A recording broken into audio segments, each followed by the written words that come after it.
Hello, I'm Rachel. And I'm Alexa. And this is Courthouse News.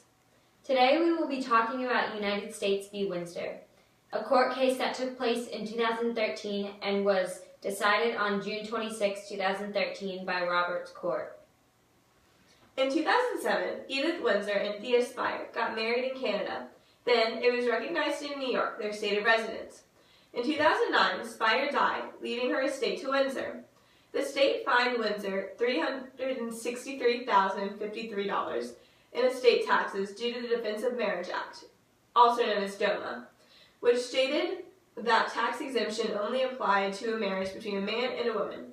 Windsor took this to court, and while the case was pending, the United States Attorney General notified the court that neither the executive branch nor Congress would defend the constitutionality of Section 3 of DOMA. Windsor then appealed to the Supreme Court. The Supreme Court had to answer two questions. Simply put, the questions were, number one, the executive branch's agreement that they would not defend DOMA with the lower court deprived the Supreme Court of jurisdiction to decide the case.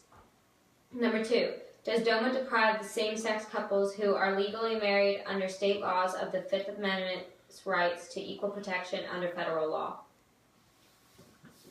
Alexa, look what I found. Wow, the ruling of the court case.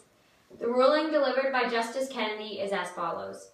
The Supreme Court has jurisdiction to consider the case because this is a concrete disagreement between two opposing parties and could not be resolved in district court.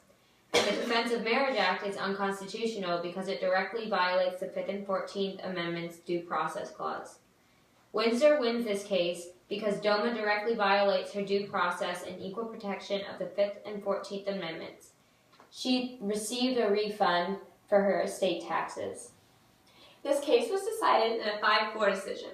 Justice Kennedy wrote a concurring opinion that states that Section 3 of DOMA is unconstitutional because it's a deprivation of the liberty of a person protected by the Fifth Amendment. Chief Justice John G. Roberts wrote a dissenting opinion stating that the court didn't have the jurisdiction to review this case, and the majority's opinion didn't address the issue of the state's definitions of marriage affecting same-sex couples. Well, that's all for today. Hope y'all learned a lot about U.S. v. Windsor. See you tomorrow at 9.